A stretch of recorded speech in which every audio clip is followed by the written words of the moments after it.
ಸಡಕ್ಕಾಗ್ತಿಲ್ಲ bro bro ಯಾರಾದ್ರೂ ಬಂದ್ರೆ ಮಾತಾಡ್ಬೇಡ ನೀನು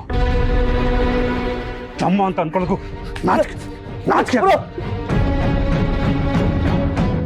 ಏನೋ ಗೊತ್ತಿಲ್ಲ ತಪ್ಪ ಬ್ರೋ ಸಾರಿ ಬ್ರೋ. ತಮ್ಮ ತಮ್ಮ ಅಂತ ನನ್ನ ಬೆನ್ನ ಹಿಂದೆ ಹುಟ್ಟು ನನ್ನ ಬೆಂದಿಗೆ ಚೂರಿ ಆಗ್ತಿ ಇಲ್ಲ ಬ್ರೋ ಅದು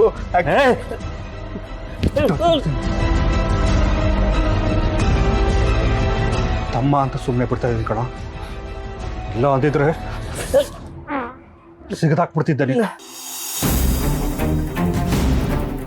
ಕಷ್ಟಪಟ್ಟು ಕೂಡಿಟ್ಟು ದುಡ್ಡು ಕೊಣೋದು 1 ರೂಪಾಯಿ ಸೇರಿಸಿ 5 ಲಕ್ಷ ಮಾಡಿದ್ದು 5 ನಿಮಿಷದಲ್ಲಿ ಎಲ್ಲ ಹೊರಟೋಗ್ಬಿಟ್ಟಿಲ್ಲ.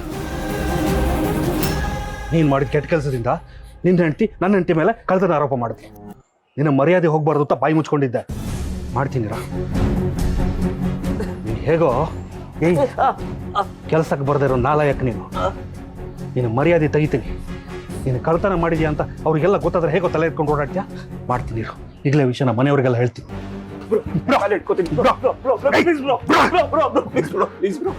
ಹೇಯ್ ನೀನು ಮಾಡಿರೋದು ಮರ್ಯಾದೆ ಹೋಗುವಂಥ ಕೆಲಸ ಕಾನಂತಾರಿ ಕೆಲಸ ಮಾಡಿದ್ಯಾ? ನಂಗೆ ಗೊತ್ತು ದುಡ್ಡು ಕಳ್ಕೊಂಡು ಎಷ್ಟು ಕಷ್ಟಪಡ್ತಿದ್ಯಾ ಅಂತ ನಂಗೆ ಚೆನ್ನಾಗಿ ಗೊತ್ತು. ಆದರೆ ಆವತ್ತಿನ ಪರಿಸ್ಥಿತಿಯಲ್ಲಿ ಹಾಗೆ ಮಾಡಿದೆ, ಬೇರೆ ದಾರಿ ಇರಲಿಲ್ಲ ಕಣ. ನನ್ನ ಮಾತು ಕೇಳಿ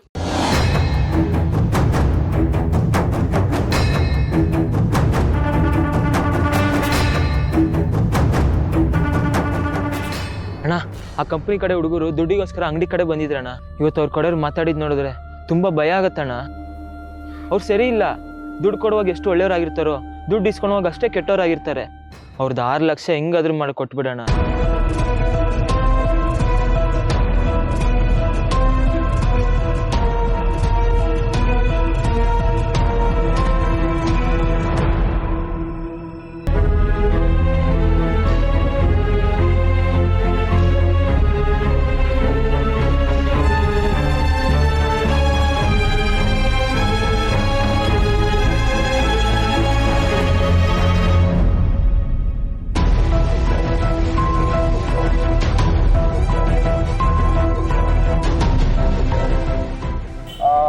ಅಂದಾಜ್ ಹಾಗೆ 3.5 ಲಕ್ಷ ಆಗ್ಬೋದು.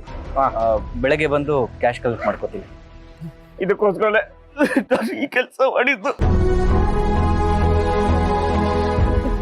ಬ್ರೋ.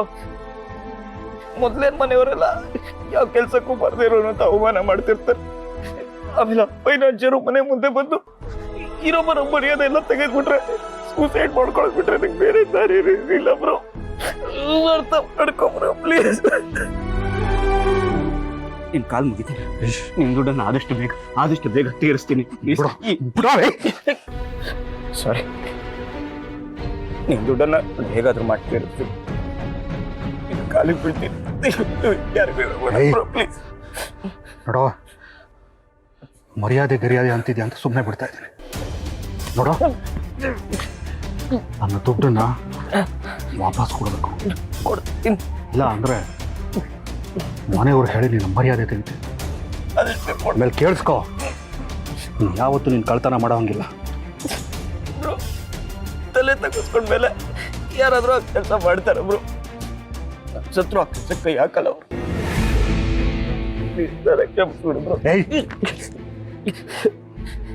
ಕ್ಷಮೆ ಕೇಳೋ ಯೋಗ್ಯತೆ ಇಲ್ಲ ನಿನ್ಗೆ. ನೋಡೋ, ನೀನು ಯಾವತ್ತು ನನ್ನ ಮಾತಾಡ್ಸ್ಬೇಡ. ನಾನು ನಿನ್ನ ಮಾತಾಡ್ಸಲ್ಲ. ನನ್ನ ನಿನ್ನ ಒಡ ಹುಟ್ಟಿದ ಸಂಬಂಧ ಇವತ್ತಿಗೆ ಮುಗಿದೋಯ್ತು. ಏನ್ ಹೇಳ್ತಾ ಇದ್ಯಾ bro? Sorry bro. Bro please bro. Bro ಸದ್ದು, ನನ್ನ ಮಾತು ಪ್ಲೀಸ್ ಸದ್ದು.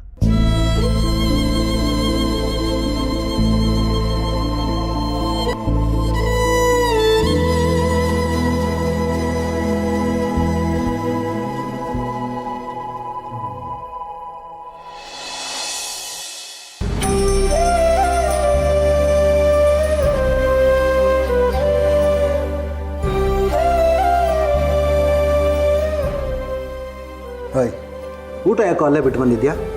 ತಗೊಳ್ಳೋ, ಊಟ ಮಾಡು. ಊಟದ ಮೇಲೆ ಕೋಪ ತೋರಿಸ್ಬಾರ್ದು ಕಣೋ, ಸ್ವಲ್ಪನಾದರೂ ಊಟ ಮಾಡು. ತಗೋತೀನಿ.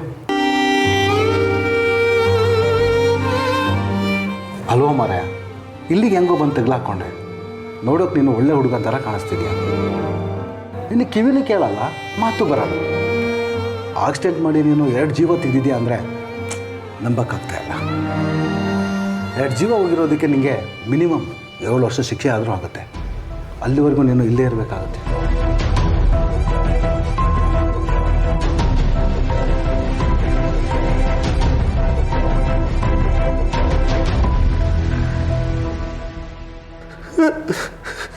ನಿನಗೆ ಯಾರು ದುಡ್ಡಿರೋರು ಪರಿಚಯ ಇದ್ದರೆ ಹೇಳು, ಅವರನ್ನು ಲಾಯರ್ ಹಿಡಿಸಿ ವಾದ ಮಾಡಿ ಕೋರ್ಟಲ್ಲಿ ಗೆಲ್ಸ್ಕೊಡ್ತೇನೆ. ಈಗ ನೀನು ನಾನು ಹೇಳ್ದಾಗ ಕೇಳಿದ್ರೆ ನನ್ನ ಕಡೆಯಿಂದ ನಿನಗೆ 3 ಲಕ್ಷ ರೂಪಾಯಿ ಕೊಡಿಸ್ತೀನಿ. ನಮ್ಮವರೊಬ್ಬರು ಯಾವುದೋ ಸಮಸ್ಯೆಯಲ್ಲಿ ಸಿಗಾಕೊಂಡಿದ್ದಾರೆ. ನೀನು ಅವ್ರ ಪರವಾಗಿ 3 ದಿನ ಸ್ಟೇಷನಲ್ಲಿ ಇರಬೇಕು. ಆಮೇಲೆ ಅವರೇ ನಿನ್ನ ಬಿಡಿಸ್ಕೊಂಬರ್ತಾರೆ, ಕೈ ತುಂಬ ದುಡ್ಡು ಕೊಡ್ತಾರೆ.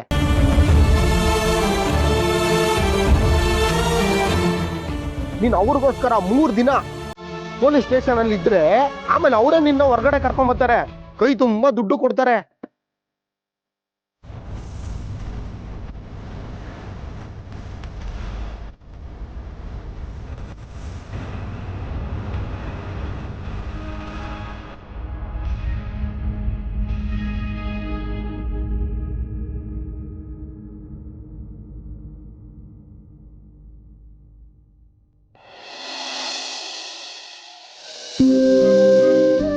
ಆಯ್ತಾ, ಕಾಫಿ ತರದ ಕೇಳು. ಚಂದನ, ಕಾಫಿ ತಗೋಮಮ್ಮ. ಹಾಮ. ಲಲಿತಾ, ಆ ತೋಟದೊಳಗೆ ದುಡ್ಡು ಕೊಟ್ಬಿಡೋದು ಕೊಟ್ಟಿದ್ನಲ್ಲ, ಕೊಟ್ಟಿಯಾ?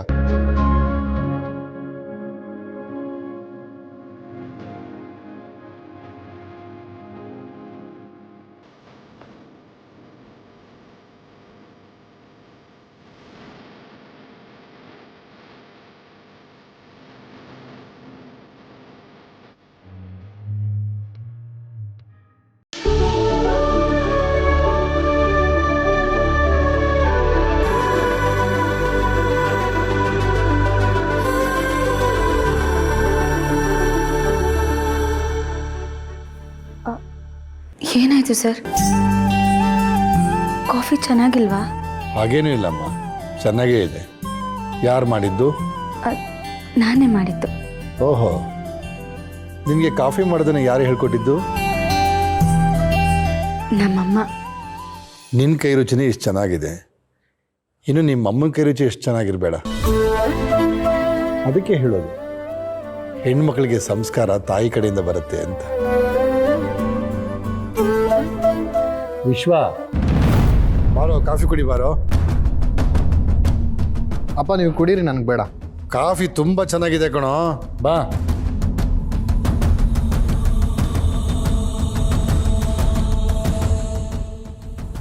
ಅಲ್ಲಪ್ಪ, ಕಾಫಿಲೇನು ಸ್ಪೆಷಲ್ ಆಗಿದೆ? ನಾರ್ಮಲಾಗಿ ಮಾಡೋ ಥರನೇ ತಾನೇ ಇದೆ, ಅದರಲ್ಲಿದೆ ವಿಶೇಷ. ಇದು ನಿಮ್ಮಮ್ಮ ಮಾಡಿರೋ ಕಾಫಿ ಅಲ್ಲ ಕಣೋ, ಚಂದನ ಮಾಡಿರೋ ಕಾಫಿ. ನಿಮ್ಮಮ್ಮ ಮಾಡಿರೋ ಕಾಫಿ ಥರನೇ ಇದೆ. ಹೌದಾ? ಓ, ಚಂದನ ಯಾರು ಅಂತ ನಿನ್ಗೆ ಗೊತ್ತಿಲ್ಲ ಅಲ್ವಾ? ನಮ್ಮ ಮನೆಗೆ ಕೆಲ್ಸಕ್ಕೆ ಬಂದಿರಲ್ಲ ಅವಳು. ಇರು, ಕರಿತೀನಿ, ಪರಿಚಯ ಮಾಡಿಸ್ತೀನಿ. ಚಂದನ, ಚಂದನ ಬಾಮ್ಮ ಇಲ್ಲಿ.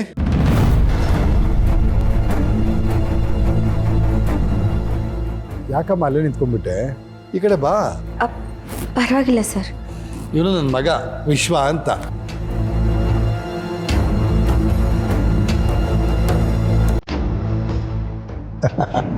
ಹೊಸ ಹುಡುಗಿ ಅಲ್ವಾ, ತುಂಬ ಸಂಕೋಚ. ಸ್ವಲ್ಪ ಕಾಫಿ ಕುಡಿಯೋ, ಚೆನ್ನಾಗಿದೆ. ಇಲ್ಲಪ್ಪ ಬೇಡ, ಸ್ವಲ್ಪ ಕೆಲಸ ಇದೆ. ಸರಿ, ನಿನ್ನ ಕೆಲಸ ನೋಡ್ಕೊ ಹೋಗು.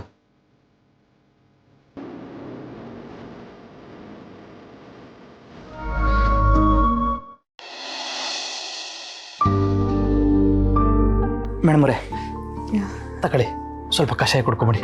ಸಿದೋರೆ, ನನ್ಗೆ ಬೇಡ. ಮೇಡಮ್ ಅವರೇ, ನಂಗೆ ಹುಷಾರಿಲ್ದಿದ್ದಾಗ ನಿಮ್ಮನ್ನ ಹಂಗೆ ಬಿಟ್ರಿಯಾ? ಈಗ ನಾನು ಬಿಡೋಕಿಲ್ಲ, ತಗೊಳ್ಳಿ ಕುಡೀರಿ. ಎಲ್ಲ ಸಿದೋರೆ, ನಂಗೆ ಕಷಾಯ ಬೇಡ. ಹಂಗೆಲ್ಲ ಹೇಳ್ಬಾರ್ದು, ಇದು ಕುಡಿದ್ರೆ ಜ್ವರ ಎಲ್ಲ ಕಮ್ಮಿ ಆಯ್ತದೆ. ತಗೊಳ್ಳಿ ಕುಡೀರಿ. ಮಾಡಿ ಸುಮ್ಮನೆ.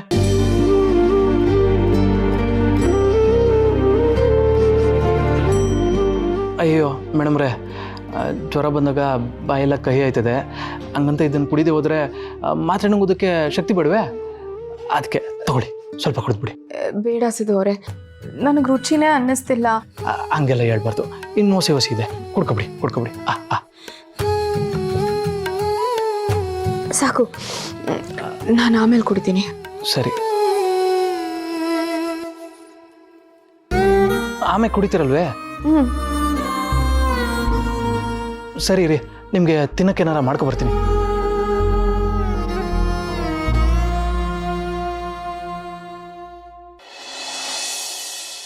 ವಿಶ್ವ, ನಿನ್ನ ತನು ಮದುವೆ ಬಗ್ಗೆ ಯೋಚನೆ ಮಾಡಿ ಹೇಳ್ತೀನಿ ಅಂತ ಅಂದೆ. ಯಾವಾಗ ಹೇಳ್ತೀಯಾ? ನೀನು ನೋಡ್ತಾ ಇದ್ರೆ ನೀನೇನು ಹೇಳೋಲ್ಲ ಅಂತ ಅನ್ನಿಸ್ತಾ ಇದೆ. ಅದಕ್ಕೆ ನಾನು ನಿರ್ಧಾರ ಮಾಡಿದ್ದೀನಿ. ಶಾಸ್ತ್ರಿಗಳನ್ನ ಮನೆ ಕರೆಸಿ ಒಂದು ಒಳ್ಳೆ ಮುಹೂರ್ತ ನೋಡಿ ನಿಮ್ಮಿಬ್ಬರು ಮದುವೆ ಡೇಟ್ನ ಫಿಕ್ಸ್ ಮಾಡಿಸೋಣ ಅಂತಿದ್ದೀನಿ. ಅಪ್ಪ, ನಾನಿನ್ನೂ ಡಿಗ್ರಿ ಕಂಪ್ಲೀಟ್ ಮಾಡಿಲ್ಲ, ಮುಗಿಯೋವರೆಗೂ ಮದುವೆ ವಿಚಾರ ಬೇಡಪ್ಪ. ಮೊದಲು ಮದುವೆ ಮಾಡ್ಕೋ, ಮದುವೆ ಆದಮೇಲೆ ಓದ್ಬೋದಲ್ವಾ? ಇಲ್ಲಪ್ಪ, ಡಿಗ್ರಿ ಮುಗಿಯೋವರೆಗೂ ಮದುವೆ ಬೇಡ. ಇದ್ರ ಮೇಲೆ ನೀವು ಪ್ರೆಷರ್ ಹಾಕಬೇಡಿ. ಏನು ವಿಶ್ವ, ನೀನು ಯಾವಾಗ ನೋಡಿದ್ರು ಏನಾದರೂ ಒಂದು ಹೇಳ್ತಾನೆ ಇರ್ತೀಯ. ಈಗ ನೋಡಿದ್ರೆ ಪರೀಕ್ಷೆ ಬರೀಬೇಕು ಇನ್ನೊಂದು ಅಂತ. ತಾನು ಹೆಣ್ಣು ಹುಡುಗಿ ಕಣೋ, ಎಷ್ಟು ದಿನ ಅಂತ ಅವಳ ಮದುವೆ ಮಾಡದೆ ಹಾಗೆ ಇಟ್ಕೊಳ್ಳೋದು ಹೇಳು? ಅಮ್ಮ ನೋಡು ವಿಶ್ವ, ತನಗೂ ನಿನಗೂ ಹೊಂದಾಣಿಕೆ ಚೆನ್ನಾಗಿದೆ. ನಮ್ಮೆಲ್ಲರೂ ಚೆನ್ನಾಗಿ ಅರ್ಥ ಮಾಡ್ಕೊಂಡಿರೋ ತನಗಿಂತ ಬೇರೆ ಹುಡುಗಿ ಯಾಕೆ ಬೇಕು ಹೇಳು? ತನು ನಿನಗೆ ಸರಿಯಾದ ಜೋಡಿ. ಆದಷ್ಟು ಬೇಗ ಮದುವೆ ಮಾಡ್ಕೊ. ಅಪ್ಪ, ನೀವು ಹೇಳೋದು ಸರಿಯಾಗಿದೆ, ಆದರೆ ಸಪ್ಲಿಮೆಂಟ್ರಿ ಎಕ್ಸಾಮ್ ಕಟ್ಟಿದ್ದೀನಿ, ಇದೊಂದು ಮುಗ್ದೋಗ್ಲಿ, ಆಮೇಲೆ ಯೋಚನೆ ಮಾಡ್ತೀನಿ.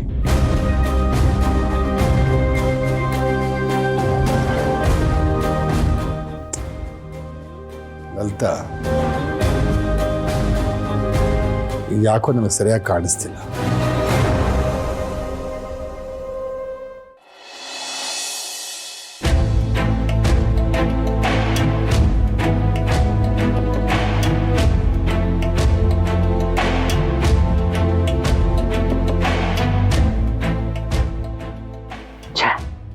ಅಣ್ಣಂಗೆ ಎಲ್ಲ ವಿಷಯ ಗೊತ್ತಾಗ್ಬಿಟ್ಟಿದೆ.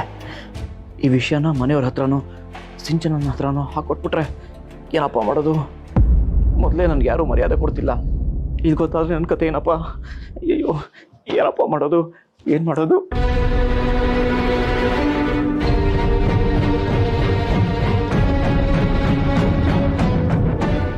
ಹರಿ, ಹರಿ, ಏನ್ ಯೋಚನೆ ಮಾಡ್ತಿದ್ಯಾ? ಏನಾಯ್ತು? ನನ್ನ ದುಡ್ಡನ್ನ ಕದ್ದು ಫೈನಾನ್ಷಿಯರಿಗೆ ಕೊಟ್ಟು ನೀನು ಹೆಂಡತಿ ಒಡವೆನ ಕದ್ದು ಅದನ್ನು ಡೂಪ್ಲಿಕೇಟ್ ಮಾಡಿಸಿ ಈಗ ನಾಟಕ ಮಾಡ್ತಿದ್ದೀನಲ್ಲ. ಹರಿ, ನಿನ್ನ ಕೇಳ್ತಿರೋದು.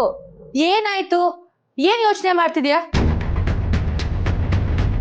ಈ ಥರ ಡೆಲ್ ಆಗಿರೋದು ನೋಡಿದ್ರೆ ಬಿಸ್ನೆಸ್ ಅಲ್ಲಿ ತಿರ್ಗಾ ತೊಂದ್ರೆನಾ? ದಯವಿಟ್ಟು ಏನಿದೆಯೋ ಹೇಳ್ಕೊ, ಹೋದ್ಸಲಿ ಥರ ಮುಚ್ಚಿಡ್ಬೇಡ ಪ್ಲೀಸ್. ಹೇಗೆ ಹೇಳ್ಕೊಳ್ಳೋದು ಬೇಬಿ? ನನ್ನ ವಿಷಯ ಮುಚ್ಚಿಟ್ಟಿರೋದು ಏನಾದ್ರು ನಿಮ್ಗೆ ಗೊತ್ತಾದರೆ ಹಿಂಗೆ ಒಂದು ಕ್ಷಣನೂ ನನ್ನ ಜೊತೆ ಇರೋದಿಲ್ಲ, ಶಾಶ್ವತವಾಗಿ ದೂರ ಹೋಗ್ಬಿಡ್ತೀಯ. ಇನ್ನು ಬಿಟ್ಟು ನಾನು ಹೇಗಿರಲಿ? ಜೊತೆಗೆ ಮನೆಯವ್ರು ನನಗೆ ಮರ್ಯಾದೆ ಬೇರೆ ಕೊಡ್ತಿಲ್ಲ, ಕರ್ಮ. ಹರಿ, ನಾನು ಮಾತಾಡ್ತಾನೆ ಇದ್ದೀನಿ ತಾನೆ, ಸುಮ್ಮನೆ ಇದೆಯಲ್ಲ, ಅದು ಏನಾಯ್ತು ಅಂತ ಹೇಳ್ಕೊ ಹರಿ. ಅದೇ ನಿನ್ನ ಹತ್ರ ಹೇಳ್ಕೊಡದೆ ಇರೋವಂಥದ್ದು ಏನಿದೆ? ಅದು ಯಾವುದೋ ವಿಷಯದ ಬಗ್ಗೆ ಯೋಚನೆ ಮಾಡ್ತಿದ್ದೆ ಅಷ್ಟೇ. ಅದೇ ಯಾವ ವಿಚಾರದ ಬಗ್ಗೆ ಯೋಚನೆ ಮಾಡ್ತಿದ್ದೆ? ಈ ಥರ ಸೈಲೆಂಟ್ ಆಗಿದ್ರೆ ನಂಗೆ ಭಯ ಆಗುತ್ತೆ, ತಿರ್ಗೇನೋ ತಪ್ಪು ಮಾಡಿದ್ಯಾ ಅಂತ ಅನ್ಸುತ್ತೆ. ಹೇಳ್ಕೊ ಪ್ಲೀಸ್ ಹರಿ. ಅದೇ ನಿನ್ನ ಹತ್ರ ಹೇಳ್ಕೊಡದೆ ಇರೋವಂಥದ್ದು ಏನಿದೆ? ಅದು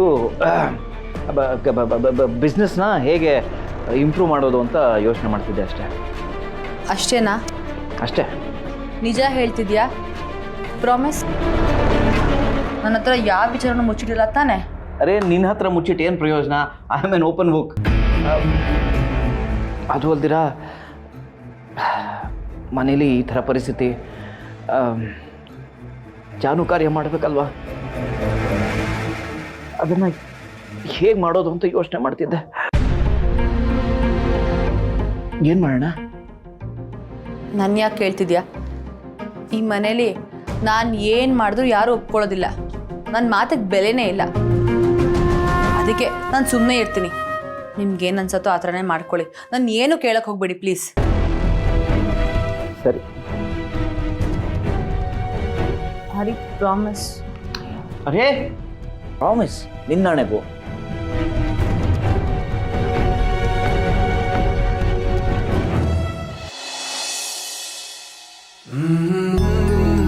ಮೇಡಮ್ರೆ ತಗೊಳ್ಳಿ, ಒಸಿ ಊಟ ತಿನ್ಬಿಡಿ.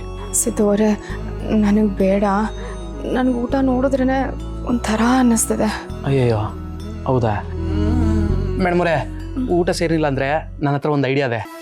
ಕಣ್ಣು ಮುಚ್ಕೊಂಡು ನಿಮ್ಗೆ ಏನು ಇಷ್ಟನೋ, ಯಾರು ಇಷ್ಟನೋ ಅವ್ರನ್ನ ನೆನಪು ಮಾಡ್ಕೊಂಡು ತಿನ್ಬಿಡಿ.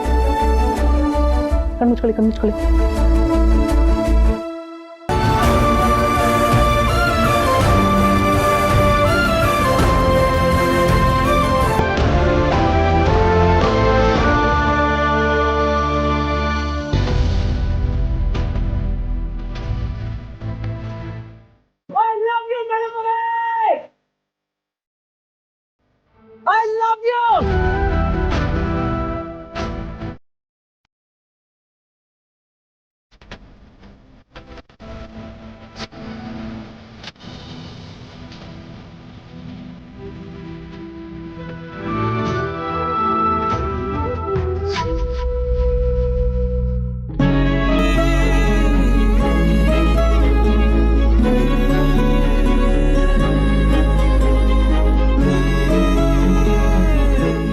ಅಯ್ಯೋ ಯಾಕೆ ಮೇಡಮ್ರೆ, ಯಾರು ನೆನಪದ್ರು?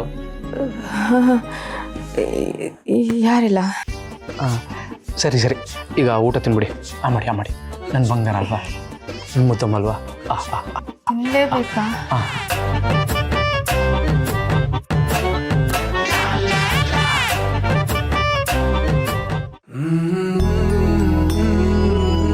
ಮಾಡಿ ಮೇಡಮವ್ರೆ, ಈಗ ರುಚಿ ಅನ್ನಿಸಿದ್ಯೆ? ನಿಮ್ಗೆ ಇಷ್ಟ ಆಯ್ತೆ? ನಮ್ಮ ಕಡೆ ಯಾರಿಗಾದ್ರೂ ಜ್ವರ ಬಂದರೆ ಹಿಂಗೆ ಅನ್ನ ತಿಳಿ ಸಾರು ಮಾಡಾಕ್ತಾರೆ. ನಿಮ್ಗೆ ಇಷ್ಟ ಆಯ್ತಾ? ತುಂಬ ರುಚಿಯಾಗಿದೆ. ಆದರೆ ಅನ್ನ ಸ್ವಲ್ಪ ಉದುರಾಗಿದೆ. ಅದು ಮೇಡಮವ್ರೆ, ನಾನು ಜೀವನದಲ್ಲೇ ಫಸ್ಟ್ ಟೈಮು ಅಡುಗೆ ಮನೆಗೆ ಹೋಗಿ ಅನ್ನ ಸಾರು ನನ್ನ ಕೈಯಾರ ನಾನೇ ಮಾಡ್ಕೊಂಬಂದೀನಿ. ಅದಕ್ಕೆ ಹಿಂಗಾಗದೆ. ಬಸಿ ಅಡ್ಜಸ್ಟ್ ಮಾಡ್ಕೊಂಡು ತಿನ್ಬಿಡಿ.